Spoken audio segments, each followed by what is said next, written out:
Hello, നമുക്ക് പലർക്കും സുപരിചിതമായ ഒരു അവസ്ഥാവിശേഷമാണ് ജന്നി എന്ന് പറയുന്ന എപ്പിലെപ്സി അഥവാ സീഷർ.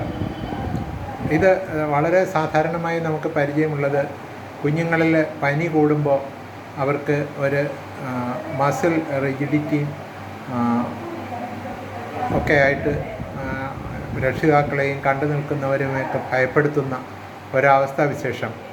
ഇതാണ് നമ്മൾ സാധാരണയായി സാക്ഷ്യം വഹിച്ചിട്ടുള്ള ജന്നി എന്ന് പറയുന്ന സംഭവം. ഇത് എന്തുകൊണ്ട് സംഭവിക്കുന്നു എന്ന് ചോദിച്ചാൽ, നമുക്കെല്ലാം അറിയുന്ന പോലെ നമ്മുടെ സ്ഥായിയായ ഒരു ശരീര ഊഷ്മാവ് നമുക്കുണ്ട്. ആ ശരീര ഊഷ്മാവിൽ നിന്ന് നമ്മുടെ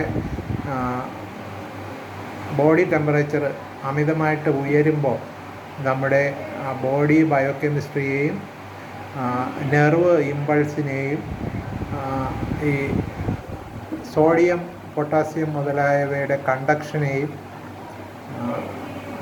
പ്രത്യുത ഈ രക്തക്കുഴലുകൾ മൈന്യൂട്ട് കാപ്പിലറീസിൻ്റെ വികാസത്തെയും ഒക്കെ ബാധിക്കും. ഇതിൻ്റെ അനുബന്ധ അവസ്ഥയായിട്ട് ബ്രെയിനിൽ ഒരു കൺജഷൻ ഫീൽ ചെയ്യും. ഇപ്രകാരം കൺജഷൻ ഫീൽ ചെയ്യുമ്പോൾ ഒരു ട്രിമർ പോലെ വിറയിൽ വരിക, മസിലുകൾ കോച്ചി പിടിക്കുക, നിയന്ത്രണമില്ലാതെ മലവും മൂത്രവും വിസർജിക്കുക,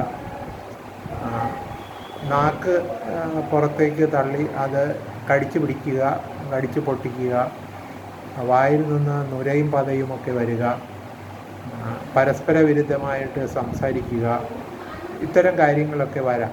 പക്ഷേ ഇത് താൽക്കാലികമാണ്. ഇത് ടെമ്പറേച്ചർ സബ്സൈഡ് ചെയ്യുമ്പോൾ ഇത് മാറുകയും ചെയ്യും. പക്ഷേ അടിക്കടി ഇത്തരം ഒരു സംഗതി ഉണ്ടാകുന്നത് ഒരിക്കലും ആരോഗ്യപരമായി നല്ലതല്ല. കാര്യം ബ്രെയിനിൻ്റെ പല ഭാഗത്തേക്കുമുള്ള ഓക്സിജൻ സപ്ലൈയും ബ്ലഡ് സപ്ലൈയും ഒക്കെ ഇൻ്റർഫിയർ ചെയ്യുന്നതുകൊണ്ട് ബ്രെയിൻ ഡാമേജ് വരാനുള്ളൊരു സാധ്യത കൂടുതലാണ്. അപ്പോൾ അതുകൊണ്ട് തന്നെ ടെമ്പറേച്ചർ ഒരു പരിധി കഴിഞ്ഞ് കൂടുമ്പോൾ ചില കുട്ടികളിൽ ഇത്തരം ഒരു സംഗതി ഉണ്ടാകാനുള്ള സാധ്യത ഏറെയാണ്. ഇത് ടെമ്പറേച്ചർ നോർമലായാൽ പോലും ചില മരുന്നുകൾ കൊടുത്ത് നോർമലാക്കിയാൽ പോലും ഇടയ്ക്ക് ഉറക്കത്തിലോ ഒക്കെ ഇത് വരാനുള്ള സാധ്യത ഉണ്ട്. ഇത് 12 വയസ്സിന് താഴെയുള്ള കുഞ്ഞുങ്ങൾക്ക് ഇത്തരം സീഷർ പതിവാകാൻ ഇടയുണ്ട്, ഒരിക്കൽ വന്നിട്ടുള്ളവരാണെങ്കിൽ. പക്ഷേ ഈ അകാരണമായി വരുന്ന സീഷറുകൾ, അകാരണമായി വരുന്നത് എന്ന് പറഞ്ഞാൽ ബിയോണ്ട് അവർ കൺട്രോൾ, അത് ഒരു പക്ഷേ ജന്മന വരുന്ന ഒരു അസ്ഫിക്സിയ, ഒരു ഓക്സിജൻ ഡെഫിഷ്യൻസി, ലേബർ ഡിലേ ആവുന്നത് കൊണ്ടോ മറ്റോ വരുന്നൊരു സംഗതി, അല്ലെങ്കിൽ കുഞ്ഞ് വീഴ്ചയിൽ വരുന്ന ഒരു സീഷർ, ഉയരത്തിൽ നിന്ന് കട്ടിലിൽ നിന്നോ ജനൽപ്പാടിയിൽ നിന്നോ ഒക്കെ തലയിടിച്ച് താഴെ വീഴുന്നു, തൽഫലമായി വരുന്നൊരു സീഷർ, അല്ലെങ്കിൽ ഈ സോഡിയം പൊട്ടാസ്യം ലവണ യൂട്ടിലൈസേഷൻ്റെ പ്രശ്നം കൊണ്ട് വരുന്ന സീഷർ, പിന്നെ നമുക്ക് ഈ അനൂറിസം എന്ന് പറഞ്ഞൊരു സംഭവമുണ്ട്. രക്തക്കുഴലുകളുടെ ഭിത്തി പുറത്തേക്ക് തള്ളി ബ്രെയിനിനെ കൺജഷൻ നടത്തുന്ന, മർദ്ദിക്കുന്ന അവസ്ഥാവിശേഷത്തിന് അനുബന്ധമായി വരുന്ന ജന്നി. പിന്നെ ഷുഗർ ലെവൽ വളരെ കുറഞ്ഞിട്ട് ബ്രെയിൻ സെല്ലുകൾക്ക് ഷുഗർ കിട്ടാത്തത് കൊണ്ട് വരുന്ന ജന്നി. ഓക്സിജൻ ആവശ്യത്തിന് കിട്ടാതെ നോക്ഷ്യസ് എയറോ വല്ലതും ബ്രീത്ത് ചെയ്തിട്ട് വരുന്ന ജന്നി. ഇവയൊക്കെ നമ്മുടെ നോൺ ഫാക്ടേഴ്സ് കൊണ്ട് വരുന്ന ജന്നികളാണ്. ഇതെല്ലാം നമുക്ക് റിസോൾവ് ചെയ്യാൻ കഴിയുന്നതാണ്. അതായത് ഇതിനൊക്കെ ഉള്ള കാരണങ്ങൾ നമുക്കറിയാമെന്നുള്ളത് കൊണ്ട് അവ പരിഹരിച്ചാൽ ഈ പ്രശ്നം നമുക്ക് സോൾവ് ചെയ്യാൻ പറ്റും. എന്നിരുന്നാലും ഇത്തരത്തിൽ ബ്രെയിനിൽ വരുത്തുന്ന പരിക്കുകൾ ദീർഘകാലമായിട്ട് നമുക്ക് ചില ഇഷ്യൂസ് ഉണ്ടാക്കിയേക്കാം. അത് അടിക്കടി വരാണെങ്കിൽ മാത്രം, ഒരിക്കലോ 2 തവണയോ ഒന്നെന്ന് പറഞ്ഞ് പാനിക്കാവേണ്ട കാര്യവുമില്ല. പക്ഷേ ഈ ബിയോണ്ട് അവർ കൺട്രോൾ ചില ഇഡിയോപ്പതിക് കാസസ്